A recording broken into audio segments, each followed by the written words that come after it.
Welcome back once again, ladies and gentlemen, to the grand finals of some sort of private in-house tournament hosted at Blizzard Entertainment by employees of Blizzard Entertainment. In the last game, we saw poor, tragic GnoME put up the best fight he could, but was unable to best the balanced designer David Kim, aka dayvie, who rolled Terran on Delta Quadrant and also rolled his opponent. So it looks like dayvie now randoming the Zerg pieces in this super ultra special, potently kick-ass grand final match. It's going to be a much different pace of the game, but of course, because dayvie is playing random, he has the random advantage. His opponent can't really plan or prepare based upon what race his opponent is, just has to do something sort of broad and vaguely good against all three races until he can determine what race his opponent is. But dayvie, of course, very strong player, well known for competing at the tip top of the online ladders, sending out a drone very early on to do a scout anyways. He's not going to rely on that random advantage. He's going to actually begin scouting right off the bat, and this is an interesting choice, sending this drone right here to perhaps see if any overlords hook through. This is actually a very weird choice. If it was there for maybe just a brief period of time, I'd be semi-okay with it, but it looks like he's on the permanent hold at these El Naga watchtowers. Perhaps he actually does want to abuse this random advantage.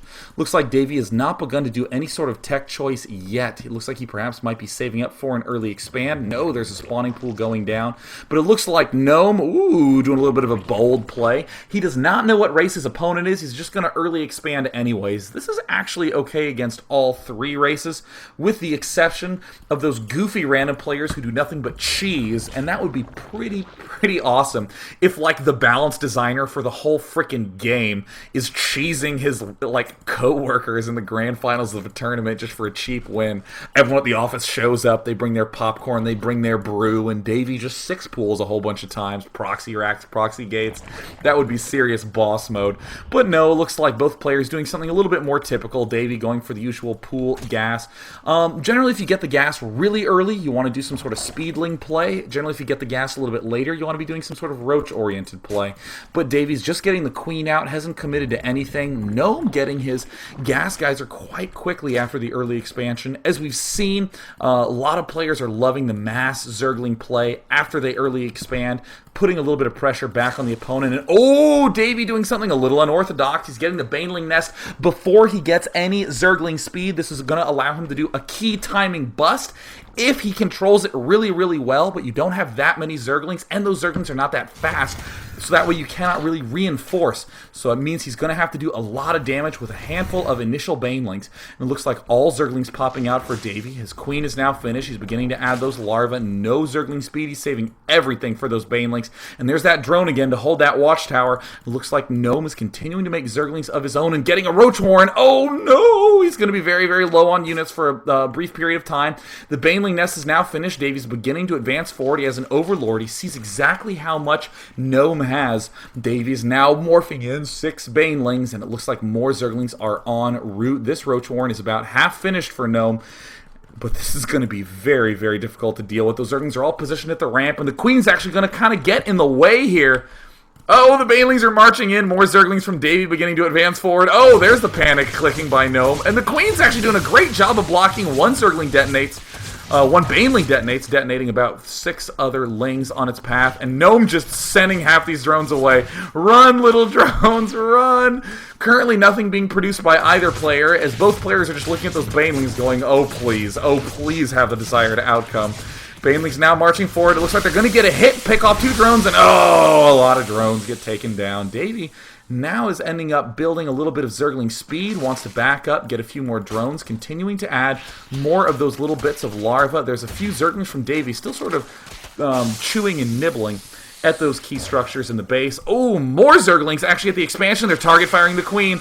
Oh, looks like they're target firing absolutely nothing. They're going to begin retreating. They're going to try to poke around this base, see if they can stay alive, maybe until the Zergling speed upgrade finishes. GnoME doing a great job of trapping with those bottom 3 and trying to pick and lead off with this top Roach. Will be able to maybe pick it off. The Zerglings have now hit the creep. They will get a little bit of speed advantage. More Zerglings from dayvie now continuing to poke away at that hatchery. But notice that there's only 9 drones out right now. Oh, he manages to pick off 1. There's 8 drones out right now for GnoME. but he has a handful of roaches, so he's feeling fine. Not a big deal. No concern in the slightest. dayvie actually feeling a little bit concerned that any roaches are on the field and is doing an emergency spine crawler procedure. Now, this might look like a little bit of an overreaction, but keep in mind that this gives dayvie complete and total freedom to counterattack. A lot of times, when players are in GNOME's position, they think to themselves, oh, I only have 8 drones. I may as well take my roaches and try to win with some sort of early attack. By planting these spine crawlers, dayvie can not only block that early attack, but then can run these zerglings in safely and pick off drones and keep that drone count nice and low.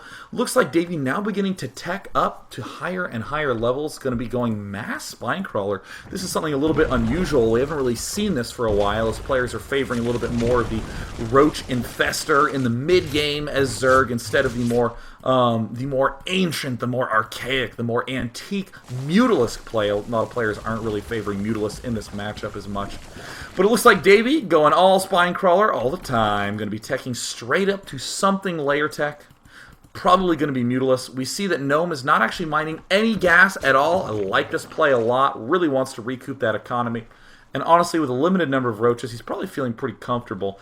The one thing, though, is that he has no spotting. So if a whole bunch of speed zerglings were being masked up by dayvie, that does mean that he would lose. So a little bit of a risk, but you know what? Sometimes you just got to make dem drones. Meanwhile, it looks like an Evo chamber is going down for GNOME. This is going to be very, very nice, because coincidentally, this Evo chamber started at the exact same time as dayvie's Spire. Spire is under construction. We do see a lot of speed zerglings for dayvie coming out. Keep in mind, again, this is going to allow for some very nice expanding for dayvie, because he can always continue to move those little spine crawlers farther and farther forward. Looks like we see a spore crawler of GNOME being planted in the far back corner, used to defend this little cute structure that no doubt someone at Blizzard spent a very long time to make pretty, but no one really knows or cares about. But GNOME, of course, values his co-workers, going to plant that spore crawler there to defend it nice and neatly. Coincidentally, it defends maybe 4 of these drones, but more importantly, it does defend this one. It looks like these speed zerglings are advancing forward for GNOME. Going to try to find a little bit of a hole in this defense. No, doesn't find one. Another spore crawler at the back, neatly nestled behind those minerals. Looks like the Spire rapidly approaching completion for dayvie, doing a great job vomiting larva. Look at that. That energy is down to 10 right when that Spire... right when that larva ended up finishing. There's the expansion going down for David Kim. A handful of Mutalisks now are going to be popping out as well. Looks like Spine Crawler getting produced from GNOME has a few extra roaches, actually making a lot more roaches. Wow. And does he have any idea that there's any sort of Mutalisk coming up? Looks like he just sort of read his opponent's soul, or perhaps was cheating.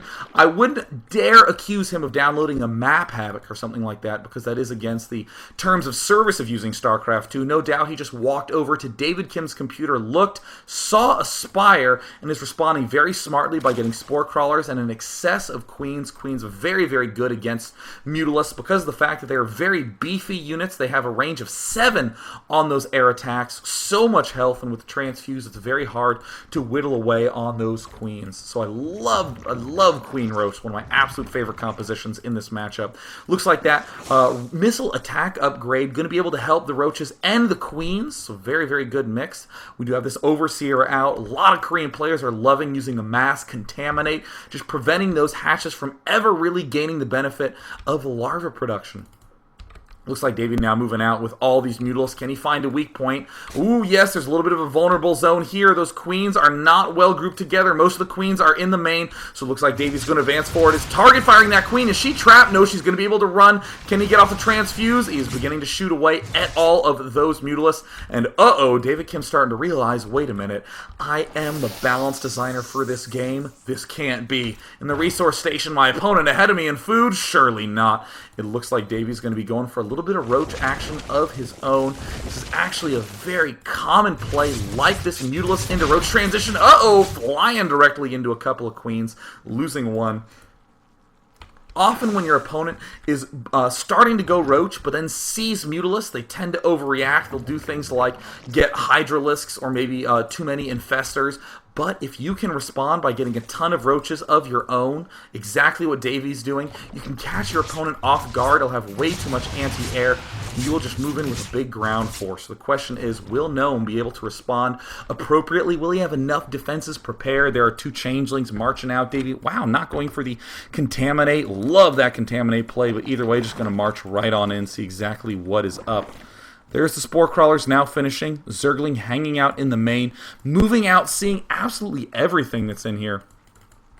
Not that many Mutalisks, just continuing to bunch up, and I like the fact that GnoME is not really overreacting. He's stopped making Queens. He's stopped making Spore Crawlers. dayvie pulling back to go for this gold expansion.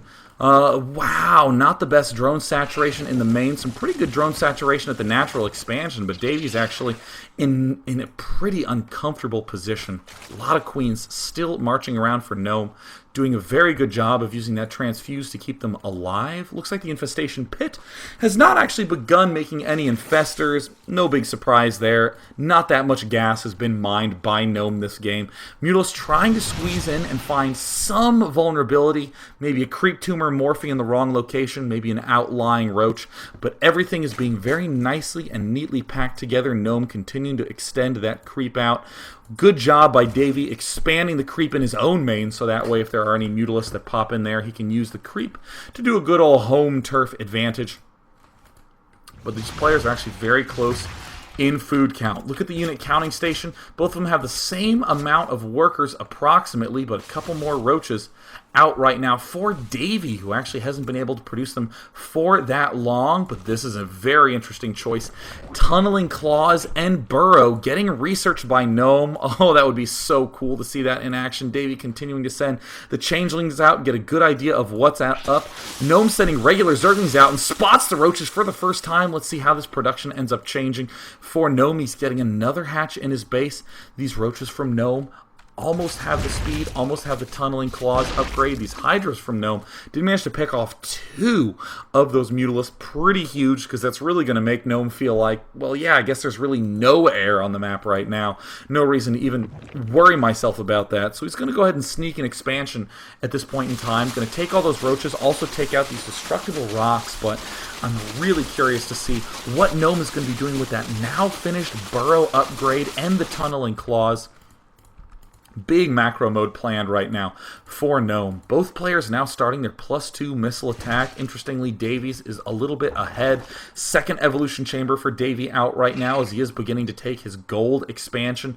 Still doesn't have the best drone saturation at his main and his natural, but that is okay. Oh, looks like some Zerglings now moving down here to the south side. Going to try to pick off this hatch, but it looks like everything from GnoME is darting up. And will he be able to pick it off? It's down to 300 hit points. It's down to 150. No, he will not be able to take it out. The Zergling's going to try to find anywhere to hide. And they have Burrow.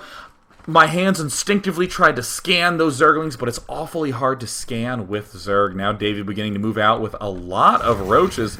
Substantial amount of roaches. Actually, the Hydros are getting totally caught off guard. Oh, will we lose any? No, and it looks like this Infestor gonna do a huge fungal growth. These Hydros are able to pick off those roaches from afar, but keep in mind, roaches kill Hydros very fast. These roaches from GnoME need to provide what we call the meat shield. They need to absorb all the damage while the Hydros deal the damage, and there the damage has indeed been dealt. And of course, shame on me for ever using the term meat shield. It just sort of came out of my mouth. Meat shield is one of those words like counter, imbalance. We just don't say that sort of word. But it looks like GnoME now advancing forward with a very nice tech mix of units. Hydras, Infestors, Roaches, going to be able to just fungal growth all the roaches of dayvie, lock them down. GnoME going for a really aggressive counterplay, might even be a little bit too risky. The Hydralis in the front, getting annihilated by these roaches. dayvie knows that those are the damage dealers. 2 beach balls thrown out by this Infestor. Going to try to do a little bit of Infested Terran action, and there's the Burrow. Ooh, oh, Infestors have Burrow. Don't forget about that. Looks like these burrowed roaches are going to be able to just sneak their way into the main. Who would have thought? There's the Infestor now pulling back to Gnome's main. Looks like he has those hatches up and running, this bottom base. It seems to have forgotten about these Zerglings. And there's the Roach Unburrow tech, even trying to sneak 2 Roaches into the main. That's going to keep dayvie preoccupied for quite some time, as he is able to take out quite a few drones. And looks like more Roaches from Gnome sneaking into the back. How many drones does dayvie have? Wow, only 37.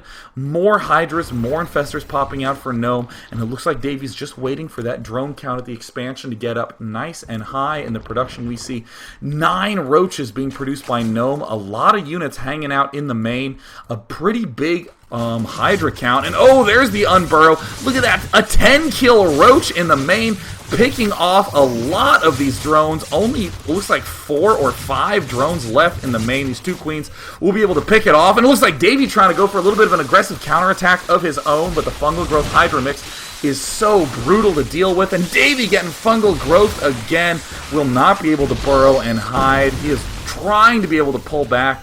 dayvie finally unburrows and retreats, and it looks like the Zergling Unburrow by dayvie manages to pick off a decent number of drones, but Gnome is also invested in some burrow himself, so we'll be able to keep those alive for now.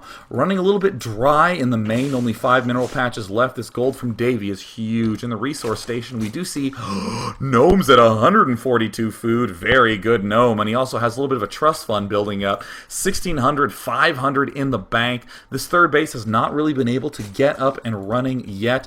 dayvie is continuing to upgrade, though, despite having an extraordinarily low drone count. Just going to rely on a nice lean army of only Roaches, while Gnome's going for a little bit more of a cutesy Hydra Infestor mix. Hydra Infestor is very fragile, but if you can plant those fungal growths perfectly, you are in golden shape. And here comes a huge push from dayvie. Oh, he loses half the units at the back to a giant fungal growth, nudging those Roaches forward, trying to pick off these retreating forces, and he does manage to snipe them off. There's the Overseer volunteering himself for extinction. Gnome now trying to swing around dayvie, interestingly enough, going to try to go for the counterattack. I don't think so. Gets picked off, getting completely surrounded, and even has enough for 1 more fungal growth, and he plants it down. The Hydralisk from the backside, picking him off for free. Gnome, the adrenaline coursing through his system. Oh my goodness, he might even get shifted to the balance department at SC2 Blizzard, because this is some Gosu ×2 play. Almost doubling his opponent in the food count. See you later, Gold Expo. dayvie trying to do any sort of magic he can, but with just 3 Roaches, it might not be enough. The good old 2 Roach, 1 Mutaforce now darting forward. Looks like dayvie trying to scamper everything he can, saying, hey, Hydra seem like a good idea. Maybe I'll build some of that. But Gnome now claiming his opponent's Xel'Naga Watchtower. There is the hatchery, now building for Gnome at the gold base. Looks like some Hydras and some Roaches continuing to pop out for Gnome. Going to be able to keep this. No! What the heck? 2 Roaches successfully killing a whole hatch. They're going to go down here and just have a little one-on-one time, you know, just a little bit of close, intimate bonding experience. Wasn't that wonderful when we held hands and killed the hatch together? Oh, the happy memories we have before we just die together. Either way, it looks like dayvie going to try to move out for some sort of counterplay. He gets fungal growth, and look at the Hydra reinforcements from Gnome. An Infestor splits in half, akin to a StarCraft 1 medic, and there's the good game Gnome, evening up the score, not even willing to leave the game yet, just wants to just bunch his stuff up on the corpses of the opponent. So that is going to be a tied 2-2 series. Let's go into Game 3 to see what happens.